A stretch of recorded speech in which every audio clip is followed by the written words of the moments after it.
నమస్తే, welcome to T99 news. నేను తరంగిణి. ముందుగా బులెటిన్లో హెడ్లైన్స్ చూద్దాం.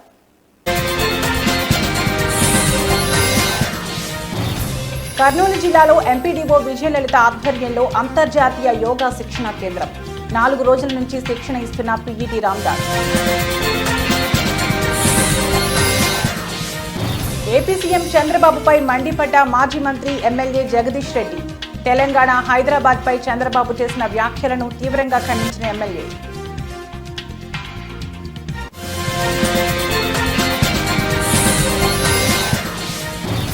గద్దర్ ఫిల్మ్ అవార్డులను ప్రకటించిన తెలంగాణ రాష్ట్ర ప్రభుత్వం. పలువురు సినీ సెలబ్రిటీలకు అత్యున్నత అవార్డులు.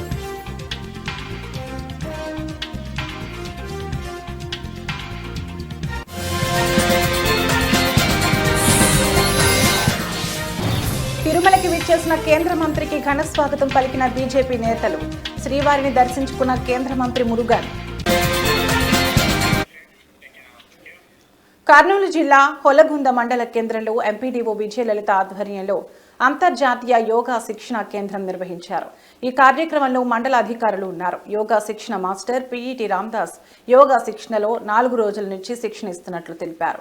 ఈ కార్యక్రమంలో MEO 1 Satyanarayana, MEO 2 Jagannatham, ICDS supervisor Shobharani, panchayat కార్యదర్శి రాజశేఖర్ గౌడ్, మండల అధికారులు పాల్గొన్నారు.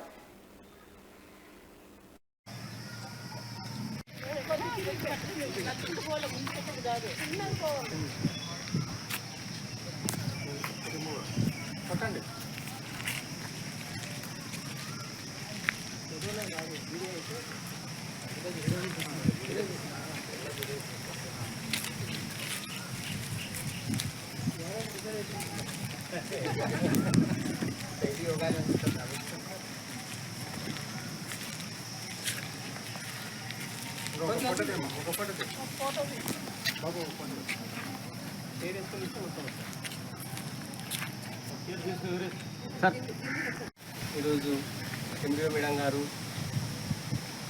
యోగా మాస్టర్లు, తర్వాత ఆయుష్ డాక్టర్ సారు, ఎంఈఓలు ఇద్దరు కలిసి మళ్ళీ యోగాంధ్ర సందర్భంగా ర్యాలీ చేయడం కూడా జరిగింది. మరి ఐసీడీఎస్ సూపర్వైజర్ మేడం కూడా హాజరు కావడం జరిగింది ఈ కార్యక్రమానికి. హెల్త్ డిపార్ట్మెంట్ వాళ్ళకు, తర్వాత సచివాలయ సిబ్బందికి, తర్వాత పంచాయతీ ఉద్యోగ శానిటేషన్ వర్కర్స్కు, సచివాలయ మాజీ మంత్రి MLA Jagadish Reddy AP CM చంద్రబాబుపై మండిపడ్డారు. నేను గొప్ప నాయకుడినని చెప్పుకోనే నువ్వు ప్రత్యేక ఆంధ్రప్రదేశ్ రాష్ట్రానికి మొదటి 5 ఏళ్లు ముఖ్యమంత్రిగా ఉన్న తలసరి ఆదాయాన్ని ఎందుకు అభివృద్ధి చేయలేకపోయావని ప్రశ్నించారు. గోబెల్స్ కూడా సిగ్గుపడేలా చంద్రబాబు అబద్ధపు మాటలున్నాయని జగదీష్ రెడ్డి చంద్రబాబుని విమర్శించారు. తెలంగాణ, హైదరాబాద్ పై చంద్రబాబు చేసిన వ్యాఖ్యలను మాజీ మంత్రి ఎమ్మెల్యే జగదీష్ రెడ్డి తీవ్రంగా ఖండించారు. ఈ మధ్యన మళ్ళీ చంద్రబాబు నాయుడు గారి మాటలు వింటుంటే కొన్ని సందర్భాల్లో నవ్వు వస్తుంది, కొన్ని సందర్భాల్లో ఆశ్చర్యం వేస్తుంది. ఎందుకులే ఎందుకు వదిలేద్దాంలేమని చెప్పి అనుకుంటే కూడా కొన్ని సందర్భాల్లో ఎందుకో తప్పకుండా మాట్లాడాల్సిన అవసరం ఉందని అనిపిస్తూ ఉంది. చంద్రబాబు నాయుడు వాస్తవానికి ఏది ఊరికనే మాట్లాడాడు, దాని వెనకాల ఏదో ఉంటుంది. తెలంగాణకు సంబంధించి, హైదరాబాద్ అభివృద్ధికి సంబంధించి చంద్రబాబు మాట్లాడే మాటలు చాలా హాస్యాస్పదంగా ఉంటాయి. కానీ దాంట్లో ఏదో మోసపూరితమైన విషయాలు కూడా ఉంటాయి. ఎందుకంటే ఆయన నిన్న మొన్న మాట్లాడింది, మహానాడులో మాట్లాడింది, అసలు అది తెలంగాణకి ఏమాత్రం సంబంధం లేని కార్యక్రమం అక్కడ. కానీ అక్కడ మళ్ళీ నిన్న మాట్లాడుతూ ఇవాళ భారతదేశంలో తెలంగాణ తలసరి ఆదాయం నెంబర్ 1 ఉంది, కానీ దానికి కారణం నేనే అని మాట్లాడడం, పదే హైదరాబాదు నేనే అభివృద్ధి చేసిన. సరే, ఇవి చెత్త మాటలు లేని కొట్టేద్దామని అనిపిస్తుంది. కానీ ఒక అబద్ధాన్ని 100 సార్లు చెప్తే నిజమని నమ్ముతారు అని ఏదైతే మనం గోబెల్స్ సిద్ధాంతం గురించి మాట్లాడుకుంటున్నామో, గోబెల్స్ కూడా దేశంలో తెలంగాణ తలసరి ఆదాయం నెంబర్ 1 ఉంది, కానీ దానికి కారణం నేనే అని మాట్లాడడం, పదే హైదరాబాదు నేనే అభివృద్ధి చేసిన. సరే, ఇవి చెత్త మాటలు లేని కొట్టేద్దామని అనిపిస్తుంది. కానీ ఒక అబద్ధాన్ని 100 సార్లు చెప్తే నిజమని నమ్ముతారు అని ఏదైతే మనం గోబెల్స్ సిద్ధాంతం గురించి మాట్లాడుకుంటున్నామో, గోబెల్స్ కూడా సిగ్గుపడే పద్ధతిలో ఉంటాయి చంద్రబాబు నాయుడు గారి పనులు, మాటలు. ఈ మధ్యన మళ్ళీ చంద్రబాబు నాయుడు గారి మాటలు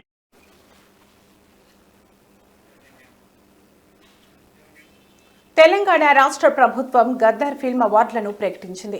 2014 నుంచి 2023 వరకు ఏడాదికి ఒక ఉత్తమ పురస్కారాన్ని ప్రభుత్వం ప్రకటించింది.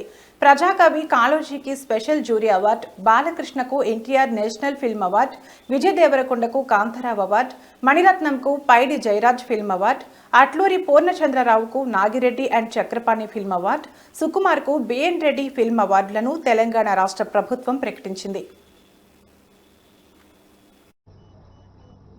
అలాగే 2015 best film, first best film Rudramadevi, second best film Kanche, third best film Srimanthudu. 2016లో first best film Shatamanam Bhavati, second best film Pelli Choopulu, third best film Janata garage. అలాగే 2017లో first best film Baahubali conclusion, second best film Fidaa, third best film Ghazi. అలాగే 2018లో first best film Mahanati, second best film Rangasthalam, third best film care of Kancharapalem. 2019లో first best film Maharshi, second best film jersey, third best film Mallesham. అలాగే 2020లోకి వచ్చేటప్పటికి first best film అలవై. బోరబొండలో BRS minority cell అధ్యక్షుడు సర్దార్ మృతి పట్ల కూకట్పల్లి ఎమ్మెల్యే మాధవరం కృష్ణారావు సంతాపం వ్యక్తం చేశారు. బోరబొండలో కాంగ్రెస్ నాయకుల వేధింపులకు బీఆర్ఎస్ మైనార్టీ సెల్ అధ్యక్షుడు సర్దార్ ఆత్మహత్య చేసుకోవడం బాధాకరమన్నారు. బీఆర్ఎస్ పార్టీలో 10 సంవత్సరాలు అనుభవించి కాంగ్రెస్కు వెళ్లిన కార్పొరేటర్ అరాచకాలు పీసీసీ అధ్యక్షుడు గమనించాలన్నారు. బీఆర్ఎస్ మైనార్టీ సెల్ అధ్యక్షుడు సర్దార్ మృతికి కాంగ్రెస్ పార్టీనే బాధ్యత వహించాలన్నారు కూకట్పల్లి ఎమ్మెల్యే మాధవరం కృష్ణారావు. కాంగ్రెస్ సంబంధించినటువంటి వారు, విచిత్రం ఏంటంటే పాత కాంగ్రెస్ సంబంధించినటువంటి వాళ్ళు ఎవరు కూడా ఈ రకంగా చేయట్లేదు. టీఆర్ఎస్ పార్టీలో ఉండి 10 ఏళ్ళు ఎంజాయ్ చేసి మళ్ళీ పోయి కాంగ్రెస్ పార్టీలో జాయిన్ అయ్యి ఎన్నో రకాలుగా ఇబ్బంది పెడుతున్నటువంటి వాళ్ళని చూసి కాంగ్రెస్ గవర్నమెంట్ ఆలోచన చేయాలి. ముఖ్యమంత్రి గారు కానీ పిసిసి అధ్యక్షుడు కానీ దీని మీద ఆలోచన చేయాలి.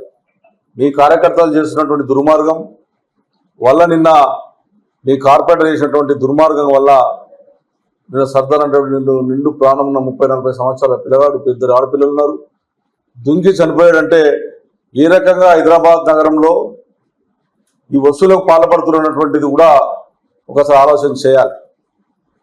గతంలో మేము కేసీఆర్ ప్రభుత్వంలో 10 ఏళ్లలో ఎక్కడ కూడా ఎవరిని కూడా ఇబ్బంది పెట్టకుండా, చిన్నవాళ్ళ తెరువు పోకుండా 72 గజాల జాగా ఎవరైనా కట్టుకుంటే కూడా వాళ్ళకు రూపాయి పర్మిషన్లా ఇప్పించి వాళ్ళకు. తూర్పుగోదావరి అనకాపల్లిలో గంజాయి ఏరులై పారుతుంది. తూర్పుగోదావరి జిల్లా దేవరపల్లిలో, అదేవిధంగా అనకాపల్లి జిల్లా రోలుగుంటలో భారీ ఎత్తున గంజాయి పట్టుబడిందని పోలీసులు తెలిపారు. 18 మూటల గంజాయి దొరికిందన్నారు. 730 కిలోల 100 గ్రాముల బరువు గల గంజాయిని స్వాధీనం చేసుకున్నామని పోలీసులు చెప్పారు. ఇంత పెద్ద మొత్తంలో గంజాయి దొరకడం స్థానికంగా కలకలం రేపింది.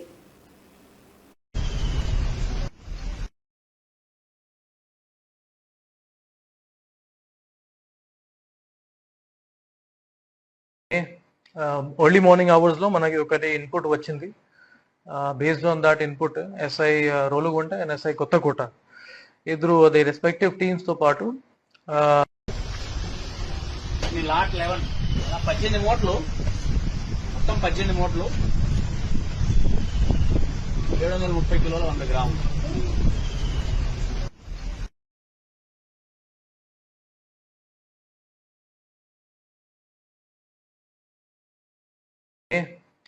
ఎర్లీ మార్నింగ్ అవర్స్ లో మనకి ఒకటి ఇన్పుట్ వచ్చింది.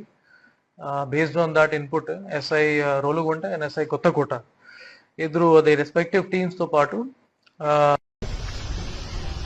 లాట్ 11 18 మూటలు, మొత్తం 18 మూటలు, 730 కిలోల 100 గ్రాములు. తిరుమలకి విచ్చేసిన కేంద్ర మంత్రికి బీజేపీ నేతలు ఘన స్వాగతం పలికారు.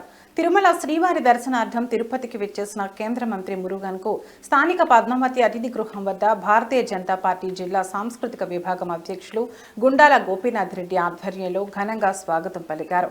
ఆయనను దుస్తాలువాతో సత్కరించి వేదాశీర్వచనం అందజేసి జన్మదిన శుభాకాంక్షలు తెలియజేశారు. తిరుమల శ్రీవారి ఆశీస్సులతో ఆయన మరిన్ని ఉన్నత పదవులు అధిరోహించాలని ఆకాంక్షించారు. ఈ కార్యక్రమంలో బీజేపీ జిల్లా సాంస్కృతిక విభాగం కన్వీనర్ గుండాల గోపీనాథ్, బీజేపీ రాష్ట్ర కార్యదర్శి నాగోతు రమేష్ నాయుడు, బీజేపీ మైనార్టీ మోర్చా జిల్లా అధ్యక్షుడు మస్తాన్, బీజేపీ నార్త్ మండల అధ్యక్షులు లోక ప్రభాకర్ నాయుడు, బీజేపీ నాయకులు తొండమనాటి సుబ్రహ్మణ్యం రెడ్డి, పురోహితుడు సురేష్ స్వామి, మల్లారపు రవిప్రసాద్, ఏబీవీపీ నాయకులు నాగోతు హరినాయుడు తదితరులు పాల్గొన్నారు.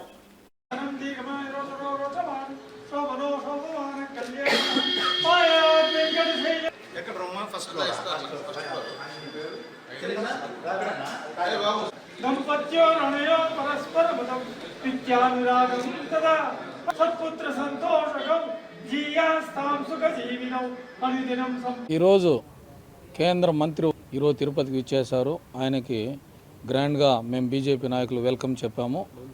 ముఖ్యంగా ఈరోజు ఆయన జన్మదినం, అందువల్ల మేము బీజేపీ నాయకులంతా విచ్చేసి ఆయనకి ఆశీర్వాదం ఇచ్చాము. వెంకటేశ్వర స్వామి దివ్య ఆశీస్సులతో ఆయన మరెన్నో జన్మదినాలు సంపూర్ణ ఆరోగ్యంగా జరుపుకోవాలి. వెంకటేశ్వర స్వామి ఆశీస్సులు ఎల్లప్పుడూ ఉండాలని ఈరోజు జన్మదిన సందర్భంగా మేము ఆయనకు జన్మదిన శుభాకాంక్షలు తెలియజేస్తాము. ఆయన సంపూర్ణ ఆరోగ్యంగా మరిన్ని జన్మదినాలు జరుపుకొని మరిన్ని ఉన్నత బీజేపీలో ఆయన సేవ ఎంతో ముఖ్యము. ఆయన ఆధ్వర్యంలో ఆయన నాయకత్వంలో మేమంతా పనిచేయడం మాకు ఎంతో సంతోషంగా ఉంది. మురుగన్ ఒక పేదవాడికి సాయం చేయాలనే సదుద్దేశంతో మీడియా మిత్రులు ముందుకు వచ్చారు. ఆ పేద కుటుంబానికి సహాయం చేయమని, వీరి పరిస్థితిని ప్రభుత్వం దృష్టికి తీసుకెళ్లాలని ఇలా మీడియా ద్వారా ప్రయత్నం చేస్తున్నారు. ఇక వివరాలకు వెళితే రమణయ్య ఒక నిరుపేద, రెక్కాడితే గాని డొక్కాడని పేద జీవితం అతనిది. భార్య, 3 పిల్లలతో ఊరూరు తిరుగుతూ చిన్న చిన్న వస్తువులు అమ్ముకుంటూ జీవనం సాగిస్తున్నాడు. కడపలో టీడీపీ మహానాడు న్యూస్ కవరేజ్కి వెళ్లిన విలేకరికి ఈ పేద కుటుంబం కనిపించింది. ఈ వీడియో చూశాక అతనికి ఏదైనా సహాయం చేయాలి అనిపిస్తే అతని ఫోన్ నెంబర్ 9502264366కు డబ్బు పంపించి మీకు తోచిన సహాయం చేయండి. 3 చిన్నపిల్లలతో ఆదాయం సరిగా లేక ఇలాంటి వాళ్ళు ఎంతో మంది ఇబ్బందులు పడుతుంటారు. అలాంటి వారికి కాస్తో కూస్తో మనకు తోచినంత సాయం చేస్తే ఆ పిల్లలకి కడుపు నిండా అన్నం పెట్టిన వాళ్ళం అవుతామని కోరుతున్నారు. ఇలాంటి పేదవాడికి ప్రభుత్వం సాయం చేస్తే బాగుంటుందని ప్రభుత్వాన్ని కోరుతున్నారు. ఆటో నడుపుకుంటే అయిపోతుంది కదా, దీనికన్నా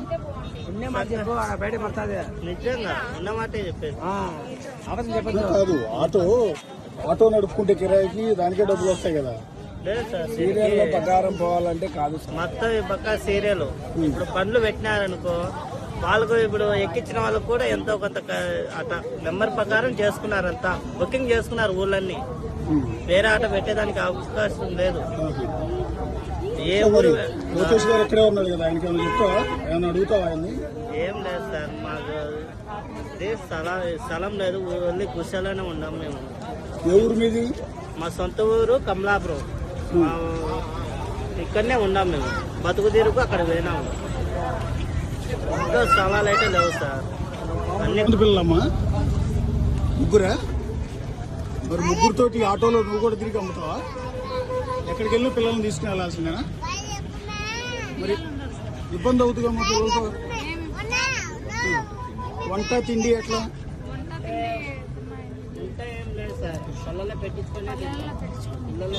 ఆటోలో వెళ్ళేటప్పుడు వండుకోరా?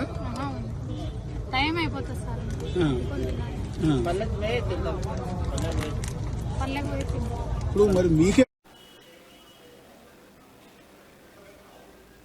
కుప్పం హాకింగ్ స్కూల్లో ఏర్పాటు చేసిన మీడియా సమావేశంలో మాట్లాడిన పాఠశాల కరెస్పాండెంట్ హఫీజ్ ఆర్జేడీ డీఈఓ ఇచ్చిన ఆర్డర్లను హైకోర్టు డిస్మిస్ చేసిందని, కుప్పం హాకింగ్స్ పాఠశాలలో 8, 9, 10 తరగతుల అనుమతులను ఎందుకు రద్దు చేశారని డీఈఓ 6 వారాల్లో వివరణ ప్రకటించారు. చేసింది తప్పని నిరూపించడానికి హైకోర్టుకు వెళ్లడం జరిగిందన్నారు. ఈ విషయం ఉద్దేశపూర్వకంగా పేర్కొన్న హైకోర్టు ఉత్తర్వుల్లో ఉందన్నారు. విద్యార్థుల తల్లిదండ్రులు భయపడాల్సిన అవసరం లేదన్నారు హఫీజ్.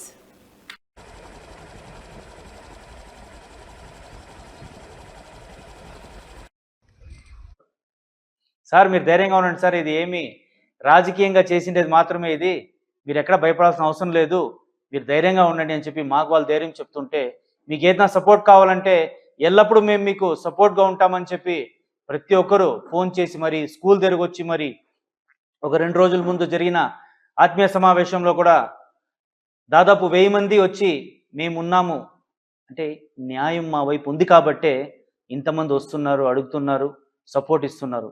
సో దయచేసి తల్లిదండ్రులు ఎవరైతే భయపడ్డారో భయపడాల్సిన అవసరం లేదు. ఆర్డర్ కాపీస్ ఉన్నాయి మన దగ్గర, ఎప్పుడైనా కావాలంటే తీసుకోవచ్చు. రేపు మీకు న్యూస్లో కూడా వస్తుంది A to Z. ఏమాత్రం భయపడాల్సిన అవసరం లేదు. నాకు అర్థం కాని విషయం ఏంటంటే హైకోర్టు డిఓ మేడంకి, ఆర్జేడీ సార్కి, ఎడ్యుకేషన్ డిపార్ట్మెంట్కే 8 వీక్స్ టైం ఇచ్చారు. ఎందువలన ఇలా చేయాల్సి వచ్చింది రిప్లై ఇవ్వండి అని చెప్పేసి. మరి నేను అడిగింది కేవలం 10 రోజుల టైం మాత్రమే. నేను సెండ్ చేసిన లెటరు చేరక ముందే స్కూలు 8, 9, 10 విత్డ్రాల్ చేసుకున్నామని చెప్పి ఉత్తర్వులు జారీ చేయడము, అంత ఎమర్జెన్సీ ఏమునిందో నాకైతే అర్థం కాలేదు. సార్ మీరు ధైర్యంగా ఉండండి సార్, ఇది ఏమి రాజకీయంగా. తిరుపతి నగరంలో మురుగు కాలువల్లో ఎక్కడా చెత్త లేకుండా తొలగించాలని నగరపాలక సంస్థ కమిషనర్ ఎన్ మౌర్య అధికారులను ఆదేశించారు.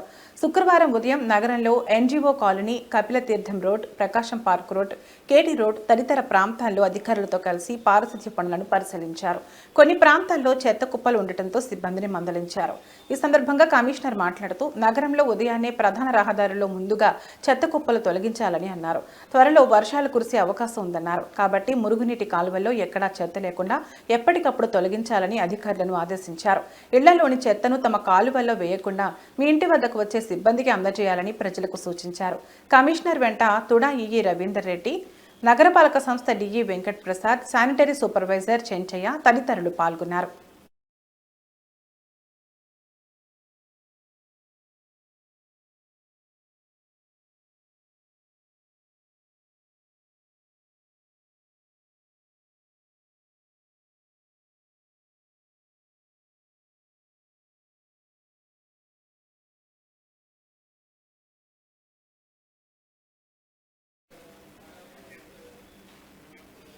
ఇవి ఇప్పటివరకున్న బులెటిన్ అప్డేట్స్. మరో బులెటిన్లో మళ్ళీ కలుద్దాం. నమస్తే.